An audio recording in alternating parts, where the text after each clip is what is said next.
की डिस्कशन को ही फर्दर आगे बढ़ाते हुए जो हम बात कर रहे थे कि एसेट्स की, कि बिजनेस में अगर हम देखते हैं तो इकोनॉमिक रिसोर्सेज होते हैं ये एसेट्स, और इन्हीं एसेट्स के लिए हमने कहा था कि हमें फंड्स की ज़रूरत होती है कि जो हमें लायबिलिटीज़ और ऑनर्स इक्विटी इनके थ्रू अरेंज हो जाते हैं। और देन उसके बाद जो है हम बात कर रहे थे कि इन एसेट्स की टाइप्स आगे करंट और लॉन्ग टर्म एसेट्स हो सकते हैं, लायबिलिटीज़ करंट और लॉन्ग टर्म लायबिलिटीज़ हो सकती हैं, और इस तरह हमारे पास ऑनर्स इक्विटी थी। आज इन्हीं एसेट्स में से देखते हैं कि एक जो इन्वेंट्री एसेट था उसकी वजह से बिजनेस में ऑपरेशंस को क्या हो जाता है, या बिजनेस के ऑपरेशन जो है वो कैसे चेंज होते हैं। तो रिकॉल करें, हमने इन्वेंट्री क्या कहा था कि ऐसा एसेट है जो बिजनेस बाय करता है, एक्वायर करता है, लेकिन इंटेंशन ये होती है कि इसको आगे फर्दर रीसेल कर देना है। मैं रिपीट करूंगा कि हमारे पास जो डिफरेंट एसेट्स थे, उन एसेट्स में जो एक इन्वेंट्री एसेट था, ये एक ऐसा एसेट था, ये वाला जो इन्वेंट्री या मर्चेंडाइज है, ठीक है। कुछ इसको मर्चेंडाइज इन्वेंट्री के नाम से जानते हैं बिजनेसेस, कुछ लोग इसको सिर्फ इन्वेंट्री कहते हैं, कुछ लोग सिर्फ इसको मर्चेंडाइज कह लेते हैं। समहाउ ये आपको पता होना चाहिए कि इन्वेंट्री की बात कर रहे हैं तो कर रहे होते हैं अगर सिर्फ मर्चेंडाइज का वर्ड भी बोले या मर्चेंडाइज इन्वेंट्री का वर्ड बोले। तो ये हमारे पास है इन्वेंट्री। तो इन्वेंट्री में क्या कहा था कि क्या एसेट है, एक ऐसा एसेट है, एक ऐसी आइटम है जो बिजनेस बाय करता है, लेकिन बाय करके इंटेंशन ये होती है कि उसको आगे फर्दर आगे रीसेल करना, कि हम बाय करके बिजनेस में होल्ड नहीं करते, रादर आगे क्या कर देते, सेल कर देते हैं। जैसे कि हमने बात की थी कि फर्नीचर है, अगर आपका काम फर्नीचर सेल करना है तो आपके लिए फर्नीचर इन्वेंट्री कहलाएगा। लेकिन अगर आपका काम फर्नीचर सेल करना नहीं है, रादर फर्नीचर को बिजनेस में किसी और काम में यूज करना है, तो हम आप फर्नीचर को फर्नीचर के नाम से लिखेंगे, जैसे ये फर्नीचर लिखा हुआ है। सपोज आपने फर्नीचर लिया शर्ट्स को सेल करने के लिए, तो उस वक्त फर्नीचर अलहदा से लॉन्ग टर्म एसेट लिखा गया, फर्नीचर फिक्चर, ठीक है। और जब शर्ट्स परचेज करेंगे तो वो आपके पास इन्वेंट्री में लिखी जाएंगे, क्योंकि अजम्पशन क्या है कि ये जो हमारे पास इन्वेंट्री है ये किस चीज़ की है, शर्ट्स की। सपोज अगर शर्ट की बात कर ले, जैसा कि एग्जांपल स्टार्ट में हमने शर्ट एंड टाई की ली थी, कि आपने क्या करनी है, शर्ट सेल करनी है। तो जब भी शर्ट परचेज करेंगे वो आपके पास इन्वेंट्री में लिखी जाएंगी, क्योंकि शर्ट्स परचेज करके आपने अपने पास होल्ड नहीं करनी, रादर आगे सेल करनी है, ठीक है। तो इसी एग्जाम्पल को कंटिन्यू करते हैं, आगे कैरी करते हैं। लेकिन माइंड में रखिएगा कि ये इन्वेंट्री से ही डिस्कशन आगे हमारी मूव हो रही है। इन्वेंट्री ठीक है कि वो एसेट जो बिजनेस बाय करता है, परचेज करता है, लेकिन परचेज या बाय करते वक्त इंटेंशन ये होती है कि मैं इसको आगे फर्दर सेल कर दूंगा, अपने पास होल्ड नहीं करूंगा, रादर इसको सेल कर दूंगा आगे। तो इसलिए उसे हम फिर इन्वेंट्री का नाम देते हैं। अब सपोज कर लीजिए कि हमारे पास जो ये इन्वेंट्री है वो 10 शर्ट्स की है, कि हमारे पास बिजनेस में कितनी शर्ट्स हैं, 10। और एक शर्ट जब हम परचेज करते हैं तो हमें पड़ती है 500 रुपए की। तो एक शर्ट की कॉस्ट प्राइस क्या है, 500। तो 10 शर्ट्स की टोटल कॉस्ट प्राइस क्या हो जाएगी, 5000। तो यहाँ एसेट्स में इन्वेंट्री के आगे हम अगर अमाउंट लिखना चाहेंगे तो वो लिखी जाएगी 5000। वो 5000 कैसे कैलकुलेट हुआ कि 10 मल्टीप्लाई बाय 500, तो वहां से हमें आंसर मिला 5000 का, कि ये हमारे पास जो शर्ट्स हैं इनकी टोटल कॉस्ट कितनी है, 5000। ठीक है, यहाँ तक होपफुली आप लोगों को कोई इशू नहीं होगा। फर्दर देखिए, हम ये अज्यूम करते हैं कि ये जो हमारे पास शर्ट्स थी, 10 शर्ट्स, उनमें से एक शर्ट सेल हो जाती है। ये बात आपको आइडिया जरूर होगी कि जब भी हम सेल करेंगे तो कॉस्ट प्राइस पे सेल नहीं करेंगे, रादर कॉस्ट में अपना कुछ ना कुछ मुनाफा, कुछ ना कुछ प्रॉफिट ऐड करके फिर सेल करेंगे। तो कॉस्ट प्लस प्रॉफिट वो हमारे पास सेल प्राइस होती है। तो इसलिए सबसे पहले हम अगर ये देखना चाहें कि जब मैं शर्ट को सेल करता हूं तो वो शर्ट कितने की सेल होती है, तो मैंने कहा कि सपोज वो शर्ट की प्राइस है 4000। कितनी बेटा है, 4000। तो ये जो शर्ट सेल हो रही है, ये 4000 ये शो करता है कि मुझे कॉस्ट 500 थी, बीच में मैंने कुछ मुनाफा रखा, और मुनाफा रख के मैंने ये शर्ट सेल कर दी 4000 में। अब मुझे बताइए, अगर ये चेक करना हो कि बिजनेस को प्रॉफिट हुआ या लॉस हुआ है, तो क्या करेंगे? आप यही करेंगे भाई, जो 4000 की शर्ट सेल की है उसमें से एक्सपेंसेस माइनस कर दूं। जो 4000 रुपए की शर्ट मैंने सेल कर दी है, जिसकी कॉस्ट थी 500, जिसकी कॉस्ट कितनी थी बेटा? 500, वो अगर माइनस कर दूं तो बाकी मुझे पता चल जाएगा मुनाफा कितना है। हर बिजनेस में ये चेक तो करना होता है ना, कुछ पीरियड के बाद या कुछ अरसे के बाद, या डेली बेसिस पे चेक कर सकते हैं भाई मुझे मुनाफा हुआ है या लॉस हुआ है। मैं कारोबार तो कर रहा हूँ, मैं बिजनेस तो कर रहा हूँ, लेकिन मुझे उससे मुनाफा हो रहा है या लॉस हो रहा है। तो सिंपली क्या करते हैं, आपने जितनी सेल की होती है, सेल को रेवेन्यू भी कह लेते हैं, देखें स्लैश लिखा रेवेन्यू, जितना रेवेन्यू अर्न किया होता है उसमें से एक्सपेंस कर देते हैं माइनस, तो आपको पता चल जाता है मुनाफा कितना है। ठीक है। अब हम 4000 तो चलिए सेल कहते हैं, ये 1000 कैसे कैलकुलेट हुआ जी? एक शर्ट की सेल प्राइस जो कि 4000 है, उसको मल्टीप्लाई कर दिया एक शर्ट से। अगर बिजनेस ने 2 शर्ट सेल की होती तो ये सेल की जगह कितनी अमाउंट लिखी जाती? 8000। कैसे? कि 2 मल्टीप्लाई बाय 4000, तो आंसर आ जाता है यहाँ पर 8000, जो कि शर्ट की सेल प्राइस होती। इसी तरह अगर कह लीजिए कि 3 शर्ट सेल होती, तो 3 मल्टीप्लाई बाय 4000, 12000 आ जाता। और अगर 10 शर्ट सेल हो जाती, तो 10 multiply by 4000 is equal to 40,000 यहाँ आ जाता। ठीक है। तो जितनी शर्ट सेल हो रही हैं उनको मल्टीप्लाई किया जा रहा है विद सेल प्राइस, जो कि यहाँ हमारे केस में 4000 अज्यूम की है। मैं फिर रिपीट करता हूँ, बेटा हम करने क्या जा रहे हैं, हम ये चेक करने जा रहे हैं कि बिजनेस को प्रॉफिट हुआ है या लॉस हुआ है। बिजनेस को प्रॉफिट हुआ है या लॉस हुआ है। तो एक शर्ट जो सेल हुई है 4000 की, उसमें से माइनस करेंगे एक्सपेंसेस, सिंपल। तो पहला एक्सपेंस क्या है? जो कॉस्ट है। आपने कितने की ये शर्ट परचेज की? 500 की। कितने की शर्ट परचेज की है? 500 की। 500 आपकी कॉस्ट थी। तो ये जो CGS लिखा है, इसमें C फॉर कॉस्ट है। C फॉर क्या है? कॉस्ट है। शर्ट को गुड्स भी कह लेते हैं, मर्चेंडाइज भी कह लेते हैं, इन्वेंट्री भी कह लेते हैं। तो हम कह सकते हैं कॉस्ट ऑफ इन्वेंट्री सोल्ड 500। तो ये G फॉर गुड्स है, S फॉर सोल्ड है। C for cost, G for goods, S for sold. क्योंकि ये शर्ट सेल हो चुकी है, तो कॉस्ट ऑफ गुड्स सोल्ड, जिसकी शॉर्ट फॉर्म है CGS, वो है 500। देखे ना, cost price of the shirt was 500, cost of the shirt which we sold was 500। और वैसे भी हम कहते हैं कि 500 क्या है? ये शर्ट की कॉस्ट है जो कि सेल हो चुकी है, फरोख्त हो चुकी है। उसी को इंग्लिश में लिख दिया, कॉस्ट ऑफ गुड सोल्ड। तो आप लिखना चाहें कॉस्ट ऑफ शर्ट सोल्ड, तो ये भी लिख सकते हैं कॉस्ट ऑफ शर्ट सोल्ड। लेकिन शर्ट बिजनेस के लिए आपको पता है गुड्स ही है, उसकी इन्वेंट्री ही है। आप ये भी लिख सकते हैं cost of inventory sold. But goods एक वाइडर टर्म है, उस गुड्स में शर्ट भी आ जाती है, उस गुड्स में फर्नीचर भी आ जाता है, उस गुड्स में बाकी चीजें भी आ जाती है, इसलिए कॉस्ट ऑफ गुड सोल्ड का वर्ड हम यूज करते हैं। तो आप लोग भी कॉस्ट ऑफ गुड सोल्ड का वर्ड यूज कीजिएगा। ठीक है। तो cost of good sold business का एक्सपेंस है जी, 4000 माइनस 500, जो कि कॉस्ट ऑफ गुड सोल्ड है। तो हमारे पास आंसर आ जाता है प्रॉफिट का कितना? 3500। कितना आंसर आ जाता है बेटा? 3500। ये 3500 कैलकुलेट हुआ कैसे है? 4000 minus 500 is equal to 3500 simply. तो मैं कह सकता हूँ sale minus cost of good sold is equal to gross profit. अच्छा, अभी तो मैं वर्ड यूज कर रहा था प्रॉफिट का, ये साथ ग्रॉस का वर्ड लिखा हुआ है। देखिए 3500 प्रॉफिट है, एग्री करता हूँ मैं भी, आप भी, कि 3500 is the profit of the business. लेकिन एक बात तो बताइए, क्या ये शर्ट जो सेल की है जिसकी कॉस्ट 500 थी, इसको सेल करने के लिए बिजनेस को कोई और एक्सपेंस नहीं बियर करना पड़ा होगा? बिजनेस ने कोई और खर्चे नहीं बियर किए होंगे? सोचे ना जरा, रिकॉल करें।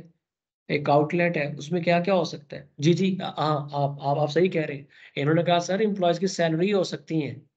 बिल्कुल ठीक है भाई, आपके पास एम्प्लॉय होंगे, अभी तो उनकी सैलरी यहाँ से माइनस नहीं की। हाँ ये बच्चे ने, आपने बिल्कुल सही कहा। इन्होंने कहा सर वहाँ पे रिपेयर एंड मेंटेनेंस हो सकती है फर्नीचर की। हाँ ठीक है।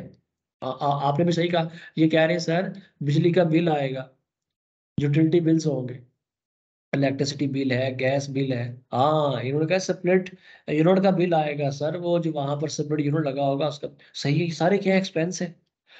हाँ, आप भी सही कह रहे हैं। देखिए ये लास्ट में बैठे जरूर है, लेकिन पॉइंट सही रेस किए हैं, बिल्कुल लास्ट बैठे हुए ये जो लेफ्ट वाले हैं, इनकी बात कर। हाँ, आप इन्होंने कहा सर सारा स्टॉक इंश्योर करवाया होगा, तो इंश्योरेंस एक्सपेंस हो सकता है। एग्जैक्टली हाँ हाँ जी, बिल्कुल आप भी ठीक है। आज देख रहे हैं, अभी राइट साइड से आवाज भी आना शुरू हो गई है। हम्म। हाँ राइट पे, ये देखिए जो आपके पीछे जो बैठा हुआ है, ये जिसने व्हाइट शर्ट पहनी हुई है, ये कह रहे हैं जी कि जो आपने वो आउटलेट रेंट पे लिया हुआ है, उसका रेंट एक्सपेंस भी पे करना है। अब देखें आवाजें आना शुरू हो गई। अभी ये बिल्कुल जो मेरी बेटी बैठी है ये कह रही हैं कि सर एडवर्टाइजिंग भी करवाता है बिजनेस, कि सर वो एडवर्टीजमेंट हुई थी तो लोगों को पता चला कि ये बिजनेस शर्ट सेल करते हैं, उनकी शर्ट अच्छी है, बाय करनी चाहिए, क्वालिटी वाली है। तो एडवर्टीजमेंट की वजह से कस्टमर लेने आया। ये जो 4000 अर्न किया किस लिए है, कि भाई कस्टमर को पता चला। देखिए ना माइंड में आ रहे हैं कि कुछ एक्सपेंसेस और भी हैं। क्या माइंड में आ रहा है आपके, कुछ एक्सपेंसेस और भी हैं। यानी कि आपने बात की है रेंट एक्सपेंस की, आपने बात की है सैलरी एक्सपेंस की, आप बात कर लें वेजेस एक्सपेंस की, आप बात कर लें इसकी एडवर्टाइजिंग एक्सपेंस की, आप बात कर लें इंश्योरेंस एक्सपेंस की, आप बात कर लें उस स्टाफ की जो आपने अपने ऑफिस में रखा होता है। आप आप जो आपका फर्नीचर है वो यूज होता है चाचा, वो भी एक्सपेंस होता रहता है। तो फर्नीचर का यूज होना जो है वो डेप्रिसिएशन कहलाता है, तो डेप्रिसिएशन एक्सपेंस हो सकता है। आपने कहीं से लोन लिया हुआ था, उस पे इंटरेस्ट एक्सपेंस पे करना था। देखिए लोन क्यों लिया था, ताकि बिजनेस स्टार्ट करें। बिजनेस सारा क्यों था, ताकि इन्वेंट्री सेल करें, शर्ट सेल करें। अब जो शर्ट सेल करने में इंटरेस्ट एक्सपेंस है वो भी लिखा जाना चाहिए। तो ये सारे सिंपली क्या एक्सपेंस है। तो आपको पता है किसी भी अमाउंट से जब आगे फर्दर कोई अमाउंट सब्ट्रैक्ट होनी हो या उसमें ऐड होनी हो, तो उस अमाउंट को क्या कहते हैं, ग्रॉस अमाउंट। तो चूंकि इस 3500 प्रॉफिट से फर्दर कोई अमाउंट मजीद माइनस होनी है, कोई अमाउंट ऐड हो सकती है, तो इसलिए इस 3500 को हम कहेंगे ग्रॉस प्रॉफिट या ग्रॉस अमाउंट। ठीक है बेटा यहाँ तक। तो 4000 से माइनस करते हैं जब 500, तो आंसर आता है ग्रॉस प्रॉफिट। सिर्फ प्रॉफिट नहीं लिखना, rather क्या लिखना है, ग्रॉस प्रॉफिट। तो हम लेफ्ट साइड पे क्या कह सकते हैं, sales minus cost of goods sold is equal to gross profit. अच्छा, अब इट मींस हमें नीड फील होती है कि ये जो प्रॉफिट 3500 है, इसमें से फर्दर को एक्सपेंस माइनस होने चाहिए। वो एक्सपेंस क्या थे, बिजनेस को ऑपरेशंस में रखने के लिए। बिजनेस को ऑपरेशंस में रखने के लिए क्या एम्प्लॉय चाहिए था, रेंट की अमाउंट थी। भाई रेंट पे ही नहीं करेंगे, बिजनेस आपका ऑपरेशन में रहेगा, वो आपसे अपनी दुकान खाली करवा लेंगे, आउटलेट ओपन खाली करवा लेंगे अपना। है, आप एडवर्टाइजमेंट नहीं करेंगे तो क्या बिजनेस ऑपरेशन में रहेगा, नहीं। एम्प्लॉयज को सैलरीज पे नहीं करेंगे, आपके पास एम्प्लॉय रिटेन रहेंगे, बिल्कुल नहीं। इंश्योर नहीं करवाएंगे, इंश्योर करवाया था बिजनेस आपका प्रॉपरली स्मूथली फंक्शन परफॉर्म करता रहे, ताकि जो रिस्क है वो ना हो लॉस का। तो ऑपरेशन में रखने के लिए आपको ये एक्सपेंसेस बियर करना पड़ते हैं कि बिजनेस आपका ऑपरेटिंग फॉर्म में रहे, बिजनेस आपका चलता रहे। तो इसलिए इस ग्रॉस प्रॉफिट से आपको फर्दर कुछ एक्सपेंसेस माइनस करना पड़ते हैं। इस ग्रॉस प्रॉफिट से जो आगे फर्दर एक्सपेंस माइनस करेंगे उन्हें कहा जाएगा ऑपरेटिंग एक्सपेंसेस। तो ऑपरेटिंग एक्सपेंस कौन से होते हैं, ऐसे एक्सपेंसेस जो बिजनेस को ऑपरेटिंग फॉर्म में रखने के लिए जरूरी होते हैं। ये जितने एक्सपेंस अभी मैं आपसे बात कर रहा था ये सारे क्या थे, ऑपरेटिंग एक्सपेंस थे। ये सारे क्या थे बेटा, ऑपरेटिंग एक्सपेंस थे। इनकी एग्जांपल क्या हो सकती है ऑपरेटिंग एक्सपेंस की, कुछ एक्सपेंस ऐसे हो सकते हैं जो मार्केटिंग के रिलेटेड हो, जैसे एडवर्टाइजमेंट है। जैसे कुछ लोग ऐसे होंगे जो आपकी मार्केटिंग का काम कर रहे होंगे। आप लोगों ने टीवी पे बहुत से टाइम पे ऐसे इंडिविजुअल्स को देखा होगा जिनको देखकर ही आपको नजर आता है भाई ये यूफोन का ऐड में आते हैं, ये जैज के ऐड में आते हैं, ये ड्यू के ऐड में। तो कुछ एम्बेसडर्स वो बन जाते हैं ना। तो इसलिए कह लीजिए कि आप या किसी प्रोडक्ट का कोई टाइटल देखते हैं, किसी प्रोडक्ट का कोई सिंबल देखते हैं, कोई ट्रेडमार्क देखते हैं, तो आपको देखकर पता चलता है ये फलां प्रोडक्ट है। नाइकी का एक स्पेसिफिक डिजाइन होता है, आपको देखकर ना ये उसका है। ये सारी चीजें जो है ये मार्केटिंग के रिलेटेड है कि आपने मार्केट करना है, लोगों को अट्रैक्ट करना है, लोगों को चीजों का बताना है। ठीक है, तो ऐसे तमाम एक्सपेंसेस जो इस तरह की एक्टिविटी के रिलेटेड होंगे आपके मार्केटिंग एक्सपेंस में लिखे जाएंगे। मार्केटिंग के एम्प्लॉयज की सैलरीज, मार्केटिंग के एम्प्लॉयज के पास जो गाड़ी यूज हो रही होगी, एडवर्टाइजमेंट है, ये सारे किसके एक्सपेंस है? मार्केटिंग एक्सपेंस है। इसी तरह ऑपरेटिंग एक्सपेंस में मार्केटिंग के अलावा और क्या आ सकते हैं? एडमिनिस्ट्रेटिव एक्सपेंस है, मतलब जो आपके क्लर्क होते हैं, जो आपका स्टाफ होता है, उनकी आपके ऑफिस के एक्सपेंस हो सकते हैं। ठीक है, इसी तरह जो मैंने पहले एग्जांपल दी आपको कि आपके पास रिपेयर हो सकती है, मेंटेनेंस हो सकती है, फ्यूल एक्सपेंस हो सकता है, इलेक्ट्रिसिटी का बिल आ सकता है। तो ये सारे क्या है? Operating expense. क्लियर है जी? ये सारे क्या कहलाते हैं? ऑपरेटिंग एक्सपेंस कहलाते हैं। जब ग्रॉस प्रॉफिट से हम ऑपरेटिंग एक्सपेंसेस को माइनस कर देंगे तो हमें एक और प्रॉफिट मिलेगा, उसका नाम होगा ऑपरेटिंग प्रॉफिट। उसका नाम क्या होगा बेटा? Operating profit. तो देखें, 3500 ग्रॉस प्रॉफिट था, उसमें से 1500 माइनस किया हमने ऑपरेटिंग एक्सपेंसेस को। तो जब 35 से 1500 माइनस करते तो आंसर आता है 2000। ये 2000 क्या कहलाएगा? Operating profit. ये 2000 बेटा क्या कहलाएगा? Operating profit. ये ओपी फॉर ऑपरेटिंग है। सिंपली ऑपरेटिंग एक्सपेंस माइनस करके ग्रॉस प्रॉफिट से जो आंसर आएगा वो प्रॉफिट होगा, लेकिन कौन सा प्रॉफिट है? Operating profit. इसी को /EBIT भी हमने लिखा है। EBIT की फुल फॉर्म है earnings before interest and taxes. ये अर्निंग्स को प्रॉफिट भी कह लेते हैं, कि profit before interest and taxes भी कह सकते हैं इसको। तो सिंपली अभी तक जो हमने इसका डिस्कस किया है फॉर्मेट, वो क्या है? Sales minus CGS is equal to gross profit. और इस ग्रॉस प्रॉफिट से फर्दर माइनस किया ऑपरेटिंग एक्सपेंसेस को, तो आंसर आ जाता है ऑपरेटिंग प्रॉफिट, जिसको हम EBIT भी कहते हैं, earnings before interest and taxes भी कहते हैं। ठीक है, यहाँ तक हम करने क्या जा रहे हैं? हम प्रॉफिट चेक करने जा रहे हैं कि बिजनेस को प्रॉफिट हुआ कितना है, मुनाफा हुआ कितना है। ठीक है, लेकिन क्या अगेन सिर्फ यही एक्सपेंस है? नहीं जी, और भी एक्सपेंस हो सकते हैं। Interest expense. इंटरेस्ट एक्सपेंस क्या होता है? कि आपने कहीं से लोन लिया है, वो जो लोन लिया है उसको यूज करने पे आपको कोई ना कोई एक्स्ट्रा अमाउंट, कोई ना कोई एडिशनल अमाउंट जो है वो आपको पे करना है। तो वो जो एडिशनल अमाउंट है, वो जो एक्स्ट्रा अमाउंट पे करते हैं लोन को लेकर, वो इंटरेस्ट एक्सपेंस है। जैसे सूद कहते हैं ना, आप बैंक से लोन लिया 1 लाख रुपए, 1 लाख रुपए लोन लेके आपको उसके ऊपर सूद या इंटरेस्ट पे करना पड़ता है कितना? 10,000। वो 10,000 इंटरेस्ट एक्सपेंस है। देखें, हमने थोड़ी देर पहले बात की थी कि एसेट्स को एक्वायर करने के लिए या तो अंदर खुद पैसे लगाएगा, या कुछ पैसे खुद लगाएगा और कुछ पैसे क्या करेगा?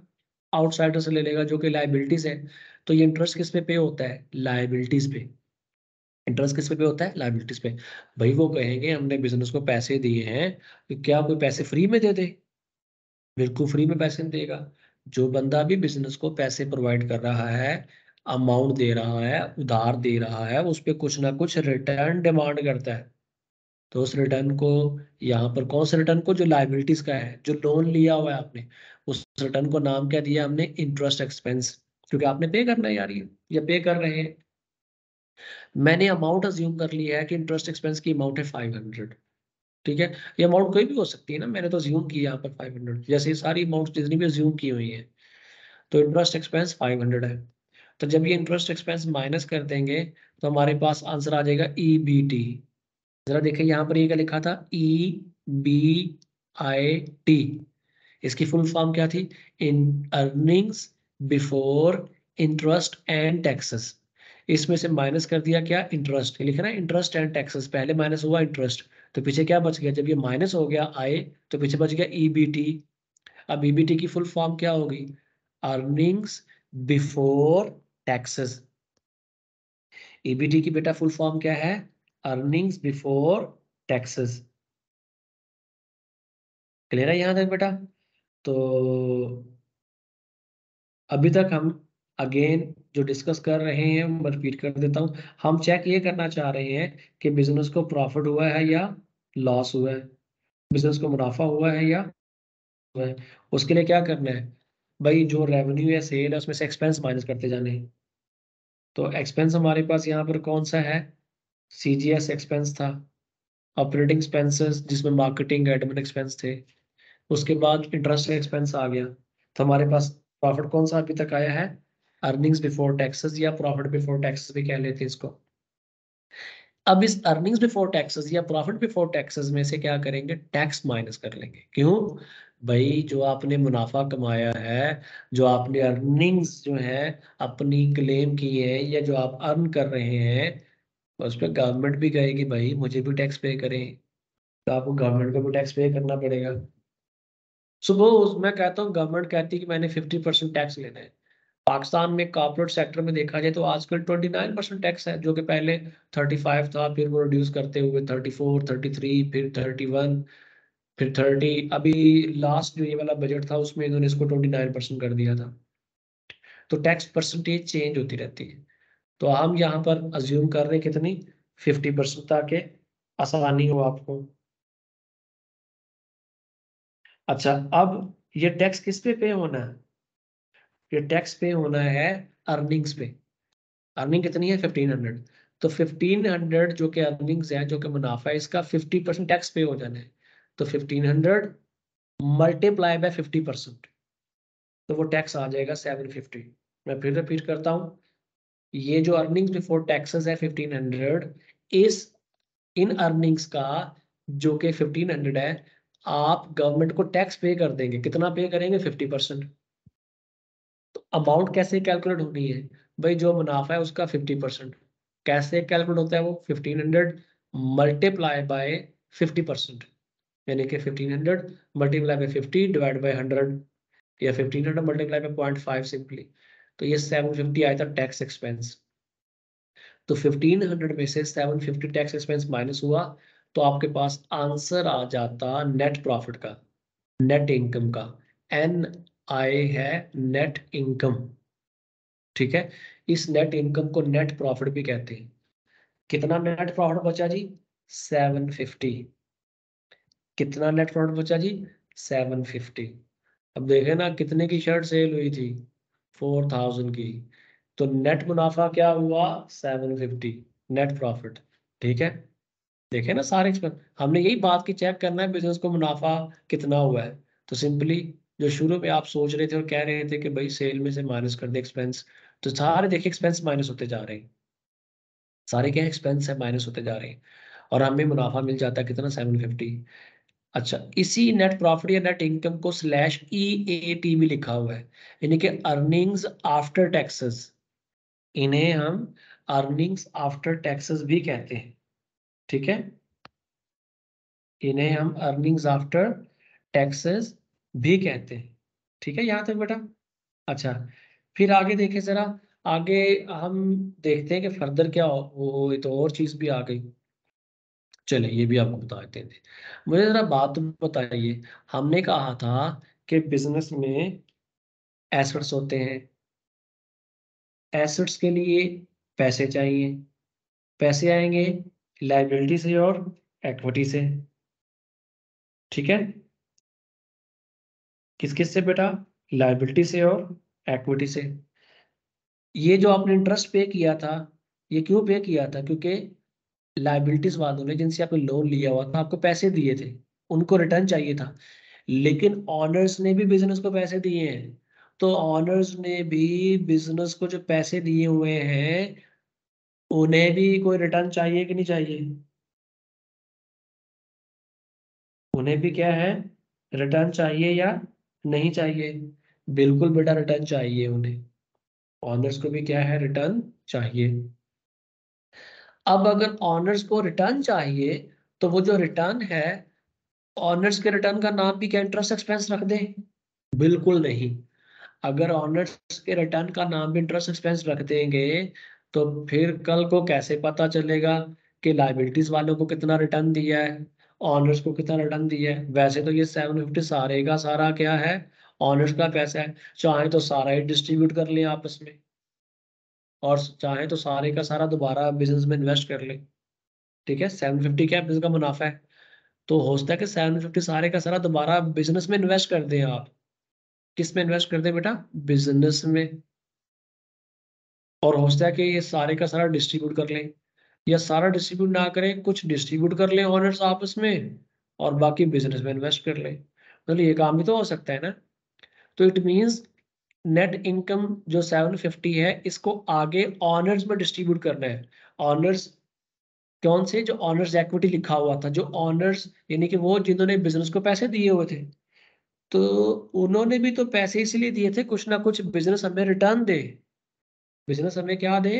रिटर्न दे। ये देखिए बिजनेस ने रिटर्न दिया है 750। अब जो बिजनेस ने रिटर्न दिया है उसमें से कुछ पोर्शन, जो कुछ अमाउंट है, वो क्या की जाएगी? ऑनर्स में डिवाइड कर ली जाएगी, या सारी डिवाइड की जा सकती है। तो प्रॉफिट का वो पोर्शन जो डिवाइड कर लेते हैं ऑनर्स आपस में, उसे कहा जाता है डिविडेंड।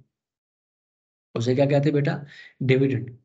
यानी कि ऑनर्स मुनाफे का कुछ हिस्सा जो आपस में डिवाइड कर लेते हैं। सारा डिवाइड कर लेंगे, सारे को डिविडेंड कह लेंगे। थोड़ा डिवाइड करेंगे आपस में, थोड़े को डिविडेंड बोलेंगे। ठीक है। तो सपोज हम कहते हैं कि 250 मुनाफा जो है वो ऑनर्स ने ले लिया। अच्छा, ऑनर्स की दो तरह की किस्में होती हैं, मैं आप आगे चलकर आपके साथ डिस्कस करूंगा। कुछ ऑनर्स ऐसे होते हैं जिन्हें तरजीह दी जाती है, प्रेफरेंस दी जाती है दूसरे ऑनर्स पे। कुछ ऑनर्स ऐसे होते हैं जिन्हें दूसरे ऑनर्स पर तरजीह दी जाती है, यानी कि प्रेफरेंस दी जाती है। उन्हें कहा जाता है प्रेफर्ड ऑनर्स, या प्रेफर्ड स्टॉक होल्डर्स कह लेते हैं। अभी वर्ड स्टॉक का आगे जो मैं यूज नहीं करना चाह रहा था, कि आपको आगे चल के बताऊंगा क्या होता है। तो सिंपली ये कह लीजिए, ऐसे ऑनर्स जिनको थोड़ी तरजीह देनी है आपने, जिनको थोड़ी प्रेफरेंस देनी है, उन्हें आप कहेंगे प्रेफर्ड डिविडेंड। तो 250 वो दे दिया, और इस 250 में माइनस किया 750 में से, तो आंसर क्या मिला? 500। इस 500 का नेम क्या कहलाएगा? Earnings available to common stock holders. अच्छा, जिन्हें तरजीह नहीं दी जाती उन्हें कहा जाता है कॉमन शेयर होल्डर्स या कॉमन स्टॉक होल्डर्स। जिन्हें तरजीह दी जाती है उन्हें क्या कहा जाता है? Preferred stock holders. ऑनर्स की मैंने कहा बेसिक टू टाइप्स है। एक वो टाइप है जिन्हें हम कुछ प्रेफरेंस देते हैं। तो जिन शेयर होल्डर्स को, जिन ऑनर्स को प्रेफरेंसेस देते हैं उन्हें कहा जाता है प्रेफर्ड शेयर होल्डर्स। और जिन्हें कुछ प्रेफरेंसेस नहीं मिलती उन्हें क्या कहा जाता है? Common stock holders. बेटा ये भी सिर्फ बिगिनिंग लेवल पे, इसलिए मैं इस तरह के वर्ड यूज कर रहा हूँ। आगे चलकर मैं आपको ये डिटेल में बताऊंगा ये दोनों में डिफरेंस क्या होता है। ठीक है। और आगे इनकी फर्दर टाइप्स क्या होती है। अभी तक जो बिल्कुल चीजों को सिंपल लेकर चलना है ताकि आप लोगों को ये समझ आ सके। तो खैर, ऑनर्स की हमने कहा दो टाइप्स हो सकती है। कुछ वो है जिनको प्रेफरेंसेस देंगे, उनका नाम प्रेफर्ड शेयर होल्डर्स है। जिनको प्रेफरेंसेस नहीं मिलेगी उनका नाम हमने रखा है क्या? कॉमन स्टॉक होल्डर्स या कॉमन शेयर होल्डर्स। इसलिए ये जो 500 है किनका बचेगा? कॉमन स्टॉक होल्डर्स का। तो इसके लिए इसका नाम क्या रखा? Earnings available to common stock holders. इसमें से 300 डिविडेंड ले लिया किन्होंने? कॉमन स्टॉक होल्डर्स ने। देखें, नेट इनकम के बाद ऑनर्स को मुनाफा आपस में डिस्ट्रीब्यूट किया जा रहा है, तो उसका नाम डिविडेंड ही है। जो प्रेफरेंस वाले थे उनका नाम रखा प्रेफर डिविडेंड, और जो कॉमन स्टॉक होल्डर्स वाले थे उनका नाम क्या रखा? Common dividend. है तो दोनों मुनाफे की डिस्ट्रीब्यूशन की शो कर रहे हैं। जो ऑनर्स का प्रॉफिट है वो डिस्ट्रीब्यूट हो रहा है ना।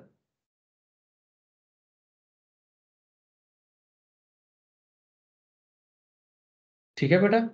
तो अब ये 500 में से माइनस करते हैं अगर 300, तो पीछे फिर मुनाफा बच जाएगा 200। लेकिन ये वो मुनाफा है, ये वो प्रॉफिट है, ये वो अर्निंग है जो बिजनेस ने रिटेन कर ली है, आपस में डिस्ट्रीब्यूट नहीं किया। मुझे कैसे पता चला? ये देखिए यहाँ पर 750 है ना, तो इस 750 में से 250 भी डिवाइड कर लिया मुनाफा आपस में, शेयर ऑनर्स ने, और 300 भी ऑनर्स ने आपस में डिस्ट्रीब्यूट कर लिया। तो 750 क्या था? मुनाफा था। इस मुनाफे को डिस्ट्रीब्यूट करते गए आप आगे डिविडेंड के फॉर्म में, 200 ये, 300 ये। तो यहाँ से 550 माइनस हो गया ना, 250 और 300। तो कितना बचा? 750 में से 250 माइनस किया तो 500, 5 से 300 माइनस किया तो आंसर 200। तो ये 200 क्या है? Retained earnings. यानी कि ऐसा मुनाफा जो रिटेन कर लिया है, डिस्ट्रीब्यूट आपस में नहीं किया। ये सारा किस में चला जाएगा? बिजनेस में चला जाएगा बेटा। ठीक है। ये सारा किस में चला जाएगा? बिजनेस में। अच्छा, ये जो सारी कैलकुलेशंस हैं, ये जो क्या है, सारी कैलकुलेशन है जिसमें पता चला है बिजनेस को मुनाफा कितना हुआ है। देखिए मुनाफा था 750, तो 750 तक इसे हम कहते हैं इनकम स्टेटमेंट। इस सारे को एक नाम दे देते हैं। ये सारा काम बेटा हमने किया ना, सेल सी में से माइनस किया सीजीएस को, आंसर आ गया ग्रॉस प्रॉफिट। ग्रॉस प्रॉफिट में से ऑपरेटिंग एक्सपेंस को माइनस कर दिया तो आंसर आ गया ऑपरेटिंग प्रॉफिट या earnings before interest and taxes. फिर इसमें से माइनस कर दिया इंटरेस्ट एक्सपेंस को तो आंसर आ गया अर्निंग्स बिफोर टैक्सेस। फिर इसमें से टैक्स को माइनस कर दिया तो आंसर आ गया नेट प्रॉफिट, नेट इनकम या अर्निंग्स आफ्टर टैक्सेस। तो ये सेल से लेकर नेट इनकम तक, ये जितनी वर्किंग है, ये सेल से लेकर नेट इनकम तक ये जितनी वर्किंग है, इस सारी वर्किंग को हम नाम दे लेते हैं एक, इसका नाम क्या है, इनकम स्टेटमेंट। तो इनकम स्टेटमेंट से क्या पता चलता है कि बिजनेस को मुनाफा हुआ है या नुकसान हुआ है, बिजनेस को प्रॉफिट हुआ है या लॉस हुआ है। और इसमें क्या चीजें थी, दो ही चीजें थी, एक रेवेन्यू था और दूसरे एक्सपेंसेस थे। तो हम कह सकते हैं इनकम स्टेटमेंट में दो चीजें होती हैं, एक रेवेन्यू और दूसरा एक्सपेंस।